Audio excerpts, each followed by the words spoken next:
Europe Matin. Place à la culture, Nicolas Caro, le livre du jour ce matin. Vous avez choisi le nouveau roman d'Oriane Jancourt-Galignani. Ça s'appelle Quand l'arbre tombe. C'est chez Grasset, l'histoire de Zélie, pianiste de 37 ans. Elle est en train de dîner avec son mari et ses enfants. Coup de fil, c'est son père, Paul. Il vit à la campagne en Sologne, à Chandelle exactement, une jolie propriété avec un grand parc. Et l'heure est grave. Les arbres tombent, Maloulette, lui dit-il. Chênes, châtaigniers, cèdres, bouleaux, pins, charmes, peupliers noirs, jeunes et vieux, ils tombent comme des mouches. Mais comment ça, les arbres tombent? On les abat? Non, ils tombent, paf, comme ça. Ou alors ils penchent petit à petit, puis finissent par s'effondrer. Le matin, Paul en découvre des nouveaux, couchés au sol, et il s'improvise bûcheron, parce que c'est pas du tout son métier au départ. C'était pas un homme des bois. Loin de là, c'était un homme d'affaires bon teint, financier parisien, drogué au travail, qui voyageait partout, courait les cocktails, écrivait de grands articles de prophètes sur l'avenir du monde. Bon, mais depuis quelque temps, il a décidé de se consacrer à son parc. Au début, il rentrait le week-end, retrouvait sa femme, mais maintenant, il refuse de quitter Chandelle. Et puis donc, ces arbres tombent. Il dit des choses comme « Je suis plus utile dans ce parc qu'en écrivant n'importe quel article sur l'économie de demain. Il y a trop de gens qui écrivent et qui parlent et pas assez qui s'occupent des arbres. Je n'ai plus d'avis sur rien. » Et sa fille, on imagine que ça l'inquiète. Un peu. Alors elle le rejoint, elle l'aide à soigner les arbres, même surtout elle redécouvre son père. Des histoires ressortent. Un malheur a eu lieu 15 ans plus tôt, un malheur refoulé, et des haines recuites refont surface via un autre personnage, Luc, extérieur à la famille, et qui les confronte malgré eux à leur propre histoire. Je vous laisse lire, mais c'est un roman très beau, délicat, pudique, à la fois puissant aussi.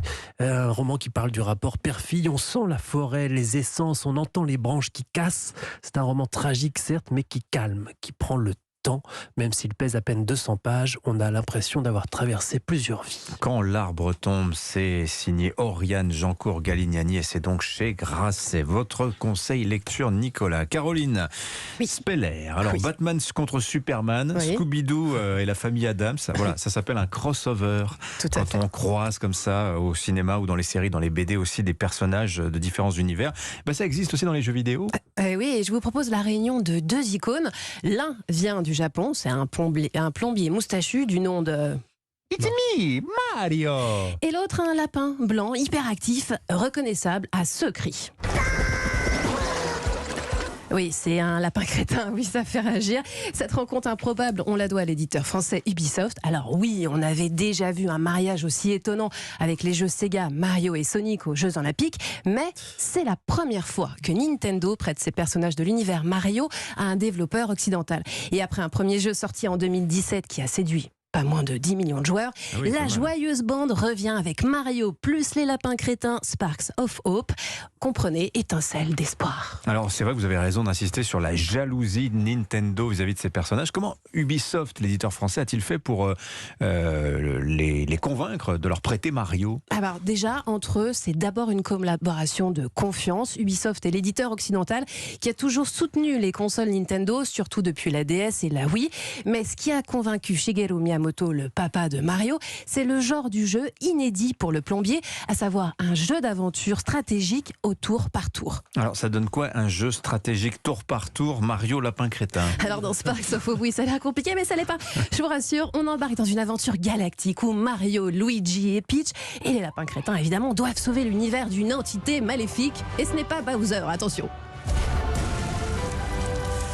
On explore alors différentes planètes pour éradiquer cette menace. Alors on oublie tout de suite le style « je tire sur tout ce qui bouge ». C'est la réflexion ici qui prime. Sur le modèle des échecs tour après tour, on positionne nos héros sur le champ de bataille et on combine leur style de combat pour neutraliser les forces adverses. Et Mario est d'ailleurs pour la première fois un dur à cuire de la gâchette. Mais tout est vite contrebalancé par l'absurde des lapins crétins. Mario plus les lapins crétins Sparks of Hope est une aventure évidemment étincelante à jouer en solo sur Nintendo Switch. Ça se joue tout seul. Oui, pas en coop comme le premier. C'est pas en coopération comme le premier.